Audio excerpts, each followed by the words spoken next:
ఇంతవరకు మా ఆత్మీయత చేశారు మంచి సంగతులు ఉన్నాం. ఈ సమయంలో మరికొన్ని సంగతులు నేర్చుకుందాం. మీ జీవం ఏ పార్టీదో మీకు తెలుసు అనే అంశం గురించి ఈరోజు నేర్చుకుందాం. మీ జీవం ఏ పార్టీతో మీకు తెలుసు.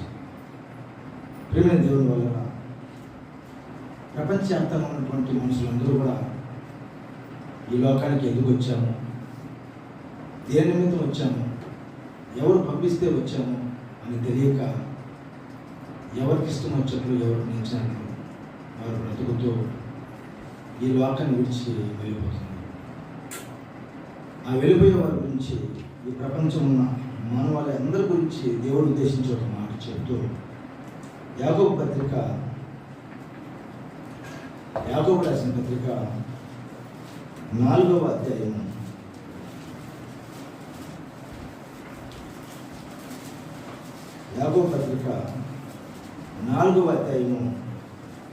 13వ వచనం చూడగలిగితే, నేడైనను రేపైనను ఒకానొక పట్టణమునకు వెళ్ళి అక్కడ ఒక సంవత్సరం నుండి వ్యాపారం చేసి లాభము సంపాదించుకుని చెప్పుకుని వాళ్ళు ఒకానొక పట్టణమునకు వెళ్ళి లాభము సంపాదించుకుని వాళ్ళరా లాభము సంపాదించము రండిని చెప్పుకుని వాళ్ళరా అంటున్నారు. ఒకానొక పట్టణం అంటే మన దేశంలో కానీ మన రాష్ట్రంలో కానీ ఇతర దేశంలో కానీ ఎక్కడో ఒక చోటికి, మన ప్రాంతం కానీ ఇతర ప్రాంతాల్లో కానీ ఇతర దేశాల్లో కానీ ఒకానొక పట్టణానికి వెళ్ళి లాభము సంపాదించము రండిని చెప్పుకుని వాళ్ళారా, రేపేమి సంభవించునో మీకు తెలియదు, మీ జీవం ఏపాటిది. చూడండి, మనుషులు ఏమనుకుంటున్నారు, ఒకానొక పట్టణంకి వెళ్ళి లేదా ఒకానొక ఊరికి వెళ్ళి లాభం సంపాదించుకుందాము రండి అని చెప్పుకుంటున్నారు వాళ్ళే. ఈరోజు మనం కూడా రేపు ఏ పనికి వెళ్దాం, ఎక్కడికి పోతే ఎంత డబ్బు వస్తుంది, మన మనుషులందరూ కూడా అదే అనుకుంటుంది. ఈ భూమి మీద ఉన్నటువంటి ప్రతి ఒక్కరు కూడా ప్రేమ దేవుడు వల్ల కూలి వాడిని కానించి వ్యాపారవేత్త వరకు ప్రతి ఒక్కరు కూడా ఏం ఆలోచన చేస్తున్నారంటే, ఈ పనికి పోతే ఎంత వస్తుంది, ఈ వ్యాపారం చేస్తే ఎంత వస్తుంది, ఇలానే ప్రతి ఒక్కరు కూడా ఆలోచన చేసుకుంటున్నారు. ఒకనొక పట్టణంకి వెళ్ళి లాభం సంపాదించుకుందాము అని చెప్పుకుంటున్నారు.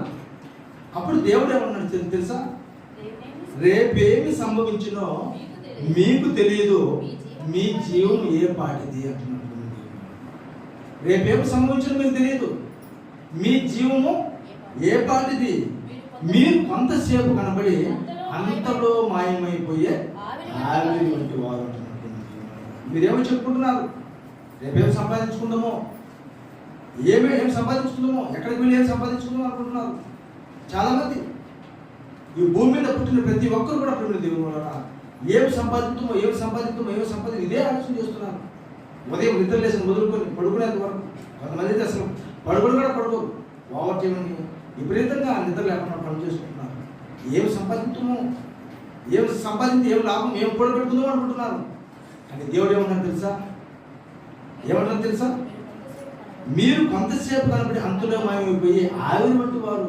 మీరేమో సంపాదించుకుందాం అనుకుంటున్నారు, రేపేమి సంభవించో మీకు తెలియదు. మీరు ఇంతలో కనబడి అంతలో మాయమైపోయే ఆవిరి వంటి వారు అంటున్నారు. ఆవిరి వంటి వారు అంటున్నారు. మీరు సంపాదించుకుందాం అనుకుంటున్నారు, కానీ మీరు ఇంతలో కనబడి అంతలో మాయమైపోయే ఒక ఆవిరి వంటి వారు. చూడండి, మనం వంట చేసుకునేటప్పుడు ఆ మూత తీసినప్పుడు ఏమవుతుంది తెలుసా, ఆవిరి ఏ విధంగా లేచిపోతుంది. అటువంటి పోలిక మనకి ఇచ్చున్నాడు. ఆవిరి వంటి వారు గప్పును లేచిపోతుంది. మూత తీసిన వెంటనే ఏమైపోతుంది, గప్పున ఆవిరి లేచిపోతుంది. అటువంటి జీవితం జీవిస్తున్నారు మీరు అని చెప్తున్నాను. ఇంకా 15వ వచనంలో అదే 15వ వచనంలో దేవుడు ఏం చెప్తున్నాడు చూడండి, కనుక ప్రభు చిత్తమైతే మనం బ్రతికి ఉండి ఇది అది చేతమని చెప్పుకునవలను. అంటే మనము మన ఇష్టానుసారంగా మనకు నచ్చినట్లు మనకి ఇష్టం వచ్చినట్లు మనము ఆలోచన చేయకూడదు. మనం ఎవరు నచ్చినట్టు చేయాలి తెలుసా, మనం ఏ పని చేసినా దేవునికి చెప్పి చేయాలి. అదే ఇక్కడ చెప్తున్నది, కనుక ప్రభు చిత్తమైతే మనం బ్రతికి ఉండి ఇది అది చేతమని చెప్పుకునే వాళ్ళు. అంటే మనం వాడే ప్రతి భాష ఎలా ఉన్నా తెలుసా? దేవుని చిత్తం అయితే దేవుడు బ్రతికించుంటే నేను అప్పుడప్పుడు ప్రార్థన చేస్తుంటాను, తండ్రి ఒకవేళ మీ చిత్తం అయితే మీరు బ్రతికించి ఉంటే మరొక దినాన్ని మేమందరం కూడా ఈ రీతిగా కూడి మీ జ్ఞానాన్ని మేము నేర్చుకోవాలని చెప్తుంటాను. మనం ప్రతి మాట మనం పలికే ప్రతి మాట ఎలా ఉన్నా తెలుసా? దేవుడి చిత్తం, దేవుడి చిత్తం, దేవుడి నిర్ణయం. మనకు ఏదున్నా అది దేవుడి దైవంలో వచ్చింది. మనం ఏది తింటున్నా అది దేవుని దైవంలో వచ్చింది. మనం ఏది చేసినా అది దేవుని దైవంలో. తండ్రి మీ చిత్తం అయితే అది జరిగించు, మీకు ఇష్టం లేకపోతే పని. మనం ఏది ఉచ్చరించినా ఎలా అన్నారు తెలుసా? దేవుడిని ఉచ్చరించాలి, అప్పుడు జరుగుతుంది. అదే ఇక్కడ చెప్తున్నది. కనుక ప్రభు చిత్తం అయితే అనాలి. మనం బ్రతికి ఉండి, ఒకవేళ దేవుడి చిత్తం అయితే మనం ఒకవేళ దేవుడు ఆశిస్తే బ్రతుకుంటూ ఉంటే మనం సంపాదించుకుంటాం. మన కష్టాలు మన ప్రతిఫలం మనకు వస్తుంది. కానీ ఈ విషయాల గురించి మనుషులు ఆలోచించేటువంటి ఇంకా కొంచెం మనం ముందుకు పోయి మనం ఆలోచించగలిగేటటువంటి దేవుని వల్ల జీవితం అనేది దేవుని వల్ల. ఇప్పుడు ఈ జీవం అనేది ప్రాణం, జీవితం దేవుడు ఇస్తున్నాడు మనకు, మన కన్న తండ్రి దేవుడు ఇస్తున్నాడు. కానీ మనుషులు అది గ్రహించడం లేదన్నమాట. అది గ్రహించక ఏదో సంపాదించాలి, ఏదో సాధించాలని అనుకుంటున్నట్టు దేవుని వల్ల. అందుకే బైబిల్లో మరొక మాట మనం చూడగలిగితే దేవుని వల్ల, బైబిల్లో మరొక మాట మనం చూడగలిగితే సామెతల గ్రంథము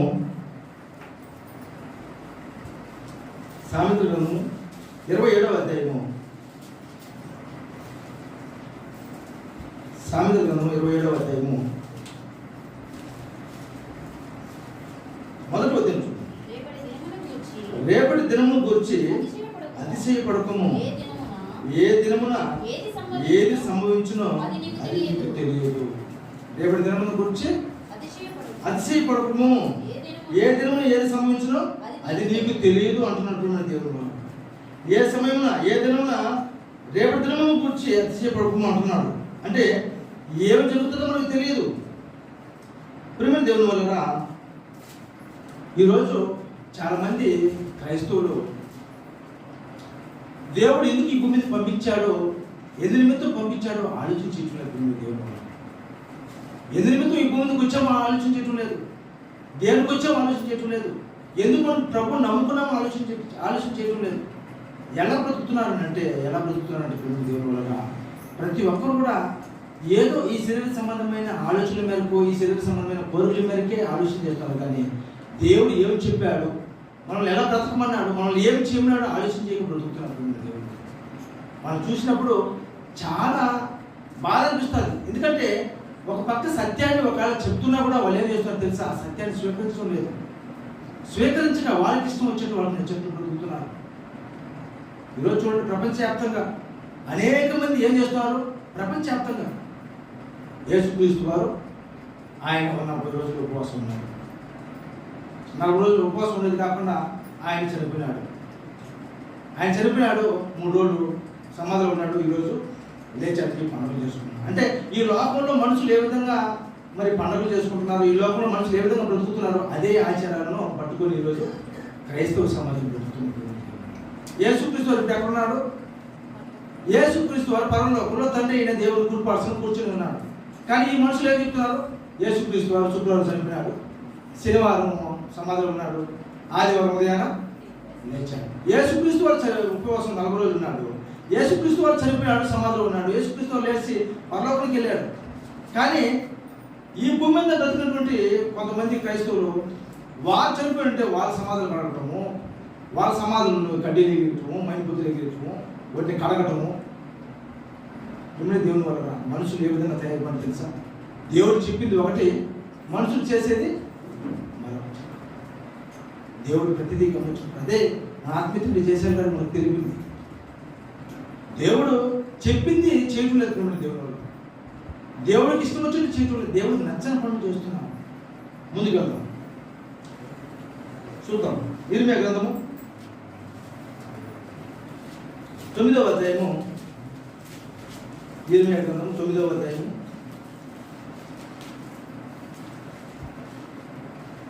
23వ వచనం.